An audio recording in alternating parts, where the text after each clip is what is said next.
You live? Good night, everybody. Thank you all for coming to the first meeting of the Conservation Board for the year 2023.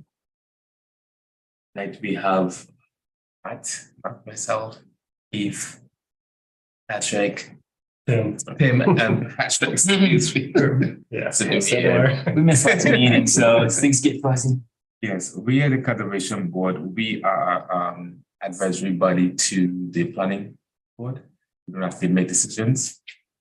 They ask us to review stuff that would have an impact on the environment, any concerns that would affect the neighborhood or stuff like that. So that's what we do for them. We sometimes assist developers or even individuals in some concerns they may have. We provide recommendations sometimes on plant choices, some environmental factors that they can probably consider when they're looking at development and stuff like that. So that's one function that we play with regards to any major approvals for the town of Victor. Okay, so tonight we have two things on our agenda. We have the annual report of the Historical Advisory Committee and also the High Point Business Park request for modification. So who do we have? Are you representing? I'm linked with PME with the yeah. Okay. Okay. So me to go first. Yeah. All right. So we're here requesting a site plan modification for High Point. This is building 300. And as you can see in the photo there, we're looking to build a patio off of the northeast corner of the building. This is completely being driven by a tenant that's looking to move into this building, that's looking for a patio area for their employees to use. Basically, when we design and put this building in, we don't know who's going to be in it. And as they rent out and lease space to individual companies, they look for different perks to make it more attractive to them to lease space here. So this is a patio area that this particular lease company is looking for. We were in front of the ZBA the last 2 months. Last night, we are in the front setback. The ZBA granted the front setback variance last night, and we are here before you, and then we have to go to planning board for the site plan modification to allow this patio. It's 925 square feet. Basically, it could be at grade except for we're at High Point, so we got slope, so that's the reason for the drop in the grade, and we're building it right up to the first floor level, so the patio is accessible from the business directly so that they can use it. Basically, we provide landscape lighting plan with our application, site plan, grading. The grading, they're basically, as you can see, we're just going to drop grade along it. Pine trees and everything that we were proposing before we're going to we'll still be putting in the landscaping per the approved plan, but we'll probably be adding additional landscaping around the base of it. It falls right off to High Point Drive. From there is a dumpster enclosure that's just directly to the north of that, that's in the same proximity to High Point Drive as this is. That's a structure, so it's not going to look out of place because of its proximity to High Point Drive. This is just a lawn area. Across the street is all the conservation easement on the other side of High Point Drive, all the way down the slope to the woods of Allentown. We're not touching anything over there, not getting near it. There's no neighbors. There's nobody that really can see this. It's really just for the operations of this tenant in this building. So that's about it. And so, I mean, really, it's being driven by a tenant that they're looking to, and a company that they're looking to move in there. Right. What do you do with rainwater and something like that? Is there like a gutter type system, or it's just pitched away and it'll just cover it It's up? gonna pitch down. The gutters right there from High Point Drive. There's a catch basin right down the road. It's the drain. We got more than ponds are all sized. Yeah, More than enough to handle this Just a little bit. additional impervious from 925 square feet.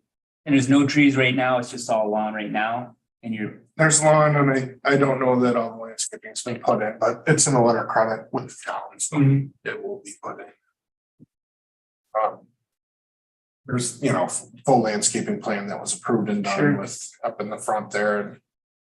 They are, you know, they, as you can probably have seen if you've driven through there, they do a nice job of taking care of their property and make sure that landscaping is done and complete, and their intention is the same here. If they have happy tenants, they stay and you know, are happy in the future, so they make sure it looks nice and try to make sure they maintain their, you know, their tenants are their livelihood, so. Sure. I don't have any other issue or comments on it. Yeah, me either. I mean, it's, you know, relatively small. It's hidden on top of that hill. Yeah, I have no recommendations. I don't think anybody's gonna notice there. Yeah, it looks nice. You know, gonna look blended with the building. Yeah. Right. I have no concerns either. I'm also happy about the plantation, the other trees that you're adding to it aesthetically, so. It has no impact on as far as we're concerned. Yeah. So for the record, we are okay with it, and we like to support the project. Mhm, So I think. I agree. All right, so Easy, that's all we need. All right, thank you. Thank you. Sure, keeping that photo. You guys. Yeah. You guys can do it. Well, when you sign it for us. Yeah, exactly. You want me to sign? Quick dribble. Great, sign the big one. Thank you for coming in. Thanks, Thanks yeah. for that. Yeah. See you next time. Yeah. Yes. Yeah.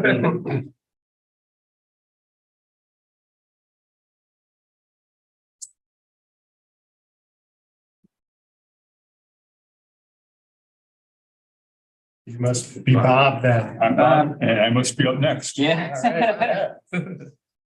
My name is Bob Kelly. I'm on the Town of Victor's Historic Advisory Committee. And we thought that in order to improve communications between boards, we would try to get out and do a report to each of the boards and just tell you who we are and what we're doing. Just a little bit, I've lived in the village of Victor for over 50 years now. And right now I'm currently serving as a village trustee. But I'm on the town's historic advisory committee and also on the cemetery restoration and preservation committee. So just real quickly, we don't interact with your board very often, and it just doesn't. We do try to get to quite a few of the planning boards, especially if there's something on the agenda that looks like it's going to affect the historic nature of the town. But just to let you know what we've got going on and what we do as a committee. Our main function is to advise Babette Huber, who is the town historian, also the village historian. Babette's been doing that for, I think, 22, 23 years. She was a school teacher in Victor and started this as a part-time job and has continued on been doing it a long time now. The Historic Advisory Committee sponsors a historic lecture series here at the town hall. We've tried to put on 5 or 6 a year. In the last lectures in the last year or so, we had Pat Bolger do a talk on the historic Blasey Farm. If you don't know the Blasey Farm, it's where the racetrack is today. And they did a Ford company did a promotional video back in the 50s on a made-up story about a young man who comes out of the city and goes to a farm and lives on the farm for the summer. And it's typical 50s in a promotion that talks about what life was like on a little farm in Ontario County at that time. And Pat and his uncle, who was actually in the film, was there and handled a lot of the questions. So it was a great presentation. We had the historian from Geneva talk about the Phelps and Gorham Purchase and the fact that if you know Preemption Road in Geneva, that was the boundary line for the Phelps and Gorham Purchase, and they were really the people, the developers. I mean, the same kind of people you deal with all the time. They were developers out of Massachusetts, and they were the ones that set up all the town boundaries of where the towns are, and so, and all the way from Lake Ontario to the Pennsylvania border for their section of land. And he did a nice job talking about that. Bette Huber did a talk on the first yearbook that the Victor Central Schools put out back in 1947 or 48. And I don't know if any of you have run across the name, if you've been in Victor for very long. Eleanor Berry was an institution in the town and in Republican politics in Victor for 60 or 70 years. She was here forever. Anyway, she was the advisor for the yearbook and was hired specifically to put together a yearbook. So it was a great talk, and Bette and I were able to interview one of the women who was as a student had been an editor on the yearbook.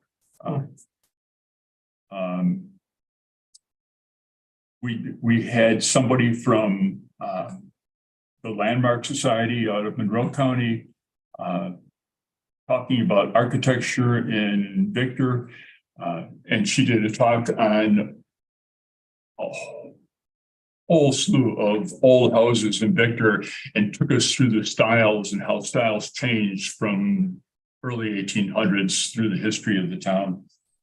And Wilma Townsend, who is a curator at the Ontario County Historical Society, did a talk on textiles in Ontario County, and we learned an awful lot about how people made clothing and how styles changed and how the material changed over the years. And we were amazed at the number of mills and the amount of cloth that was actually made in this area. She was able to draw from from the Ontario County Historical Society a lot of the material. And we took a break over the winter, and in the spring, Frank Tischer, who grew up in Victor, has just written a book about growing up in Victor. Is going to be talking just things he remembers about what Victor was like back then. We're having a talk on barns in Victor, and we've also got a talk on stock car racing. Tom Ewing, who was in the village for most of his life, lived right down the street from me, had a stock car back in the days when you could just take your garage and put together a car and take it out and race it. And he's on the Wall of Fame for Canandaigua Finger Lakes Racetrack. And so somebody from the racetrack would be coming in and talking about Tom, and also talking in general about racing.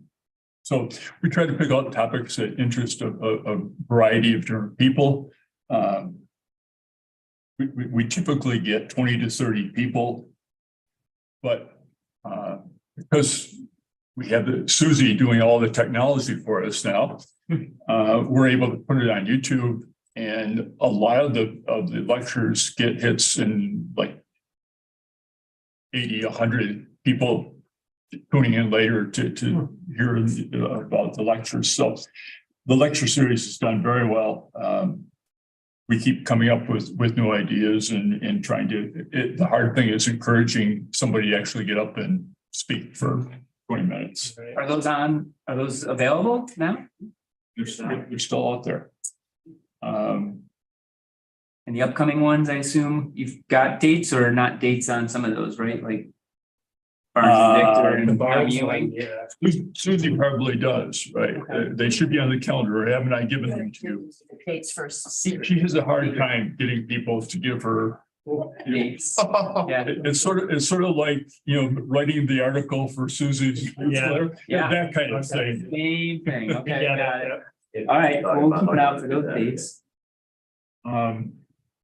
In conjunction with the cemetery committee, last year we did a tour of the cemetery and we had live actors portray people that are buried. Even people that have lived in Victor a long time hardly realize that there's the old village cemetery, which is located behind the Methodist church, behind the Presbyterian church, behind the village hall. So back in that Laundromat and back that area. behind the laundromat. We've got an old cemetery. It has not been, we've had no burials there since the 50s probably, and it's been a long time since we've had a burial, but the burials go way back. And it's technically it's an abandoned cemetery.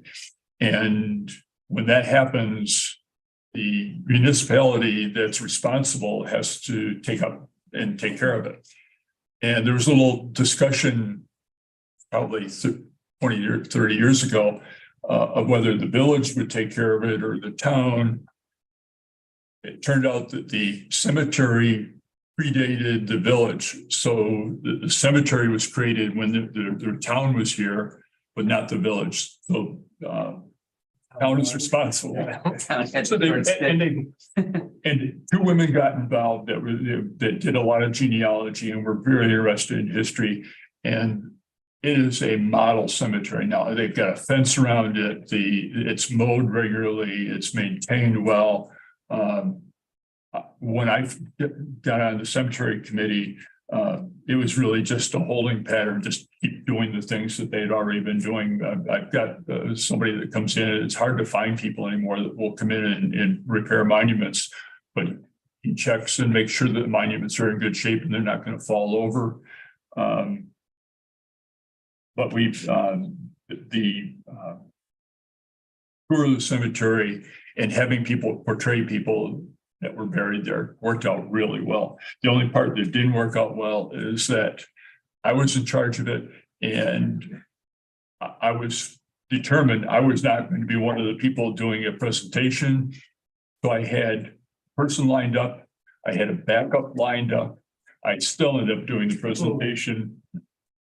But it's kind of fun and people don't expect much, so it was easy. We've also had a workshop there for Babette and for local historians on how to maintain and take care of cemeteries and basically how to clean stones. So we had somebody take us through cleaning stones, and then later we had the Key Club from which is the Kiwanis, like junior Kiwanis in the schools. So the Key Club from the Victor schools sent down 5 or 6 students and they cleaned the graves, the monuments of veterans that were located. So we had Revolutionary War veterans, Civil War, War of 1812. They helped clean those monuments for us and it worked out really well.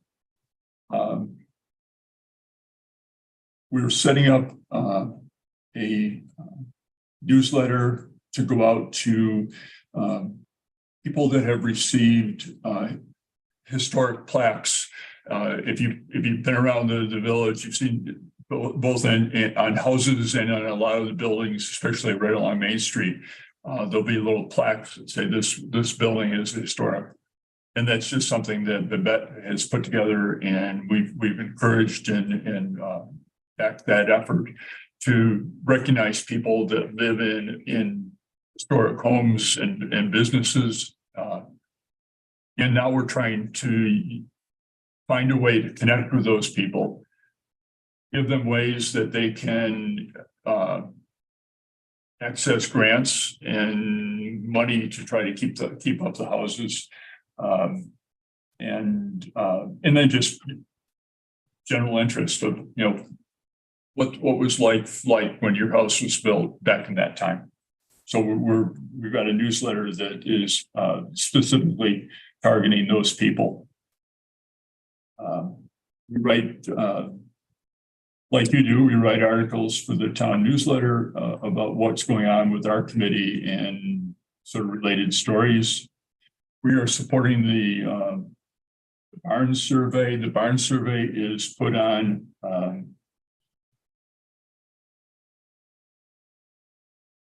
it's coming up. It'll be this spring. The Landmark Society is actually doing it, the work for us. They've had one meeting with owners of barns, and I think they had about 40 people there. I think they had 40 people because there's money involved. The state is looking to try to maintain, as all communities around here, our barns are falling down. And we're not an agricultural society. There's not as much reason for people to keep them, but they're an important part of our history, and we sort of like to preserve them. And this is an effort to document it. The people that have them are interested in being able to preserve their barns. So that's going on. I think Babette is going to be doing a talk about barns. And I think they're trying to get a group of artists to come in and go around and paint barns, and then maybe sell the paintings for the barns. So that's an activity that's scheduled to come up during the spring. And the last thing, we try to get out to liaisons to different committees, and typically it's the planning board. They're the ones that are most likely going to have something that deal with things where, somebody wants to tear down an old building or modify an old building, and Babette likes to have an opportunity to at least make people aware. We really don't have. You don't realize how little power you have until you actually get on a board, and then you realize that no one listens to you much anyway. So we've found that certainly, but the chance to talk to people and encourage them. When the car wash went in on the corner of Fisher's Road in 96, that was a historic old building that sat in front of it, and we worked with them, and I think the solution they came up with is probably as good as we could have hoped for, is that the building stayed, they fixed it up. They tore off some of the newer additions, but kept the old building to it. So things like that, trying to keep those together. The only thing with your committee that I guess Babette asked me to point out to you, the natural resources inventory, which is part of the comp plan. I think the Historic Advisory Committee thinks that geological features are also sort of historical, and just ask you if developments come up where, like drumlins, there are a few farms around here that have drumlins on it, and they are textbook examples of what a drumlin looks like, and we'd hate to see those destroyed or someone build something that defaces it or changes the character a lot. So that's something maybe you could be watching for and help us preserve. Other than that, unless you have questions, I won't keep you any longer. Well, thank you for coming here and telling us a little bit about your board and your committee. And yeah, Babette did come before us maybe a year and a half ago. It was might have been virtually. But A year and a half ago, it might have been. Right. yeah. And she had similar thoughts, which, I think we generally agreed with there are some unique geological formations around here. And so, yeah, I mean, this is a good reminder for us, that there are some unique aspects to Victor. I mean, that's why we're all involved. That's why we're here, is to continue for Victor to be a nice place going forward. So these these reminders are helpful. Maybe what might help us, I know, we generally don't get too involved or as involved as the planning board, but for your committee and your members, what do you, besides age, like what do you look for in, considering what makes a home historically valuable, or, because in my mind, it has to be X amount of years old, and then I don't know. But the and then is mainly who lived there. Is it somebody who was, former supervisor for the town, somebody that was important in Victor history? Then Right. that jumps in, pushes up the level quite a bit. Or if the architecture itself is unique. Methodist Church is a great example. It's sort of, it's certainly old, but it is a super, to find a church and a parsonage that have the same style and the same mansard roof and all that go with that is very rare. So that something like that. So basically, it's who lived there or died there, or made it famous, and who slept there, type of thing. And the other one would be the architecture itself, and whether it's something that's notable and should be preserved is a good example. Question. Cool. Thank you. You can get to your committee and some of these events through the village website. Yeah, and if I get to the information to Susie a little quicker, you'd be able to get there and find it. Okay. I definitely have to hear about Tom Ewing and the barns. I have learned more history since I got on this committee and started going those. It always surprises me what's going to work. Our largest attendance was for motorcycle hill climbs in Victor, and they used to do.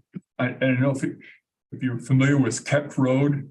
Keck Road is County Road 9, going the Victor Egypt Road, and it's just outside. It's in Perrington. It's not in Victor, but it's just after you go across the town line into Perrington. There's a little road that goes off to the west, and that's Keck Road, and that's Keck goes to Keck Hill.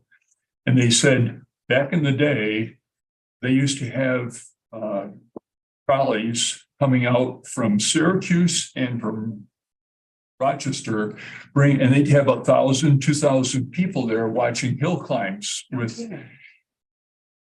And God bless YouTube, they've got videos that are old films that they made of people on motorcycles back when the handlebars are out to here, and they wore a leather helmet, and they're doing hill climbs and flipping over backwards and going up Keck Hill. And we had a former professional motorcycle racer who did the talk, and then he got all his buddies to come, and it was sort of like one after another got up and talked about what it was like back then racing motorcycles, and we had that was the biggest crowd we got for any of these. So it's hard to tell, but it's I'm hoping with stock car racing that it brings in. You sort of attract a whole different group of people with some of the different topics, because you get on textiles, and it's been a lot of fun, and we've enjoyed doing it. And you're always welcome, and we will try to do a better job getting it on the calendar. But thank you for having me here. Thanks. And thanks for being on our committee. Really interesting. Thank you. Yeah. Have a good night. Thank you. Thank you, Susie. Okay, next on our agenda, we have the rule of minutes. The 15th, that was here, so I think. You were here the 15th. Oh, no, I was here the 15th. Okay, yeah, you're right. Sorry. think you chaired it for me. Might have. Yeah. So I reviewed the November 15 As did I. minutes. I saw no issues. So Patrick, did I, so I'll make a motion to approve. do I have a second? Yes, I'll second that. Okay. All right, All in favor? Aye. It's Right. it's approved. no claps for November, getting November approved. I know. Was it 4 A's or 3? Are you I abstaining? was absent. He wasn't here. Oh, yeah. I'll stop this meeting. Yeah. And then what, December 20th? December 3rd. December 3rd, is the December 3rd. And December 20th. 20th. Or That's me. 3rd and 20th. Yeah. December 20. Yeah, Yep. this is the and sign, not a And third. Also, and, And So I wasn't here on the 20th, so I have to abstain. so I think we said Keith was. Mhm. Yes. You guys can vote, yeah. I mean, I read them and I also thought they were think fine and I did not have any I issues. saw the, list, and I think we had, email communication that no one had any, concerns and stuff, so I'd make a motion that we, accept the minutes. as presented. Okay. All in favor? Aye. So the minutes of December 20th. Approved. Ed said he's gonna be out of town, so you will not be able to hear today to give us any update on what's happening, so that being said, have any update, looking forward to really interesting and eventful year. I think last year was, we paced up a little bit, but, see what happens this year. Yeah. A lot Absolutely. of things are starting to normalize. I see things are starting to pick back up again. I've seen a lot of some of the projects that we reviewed are the constructions like all over the place. Yes. That's pretty interesting. Coming up. Definitely. So that being said, I will accept a motion to end the meeting. I'll make that motion. Okay. I'll second that. All in favor? Aye. So meeting adjourned at 7:03. Thank you, everybody. Thank you, Pete. Yeah.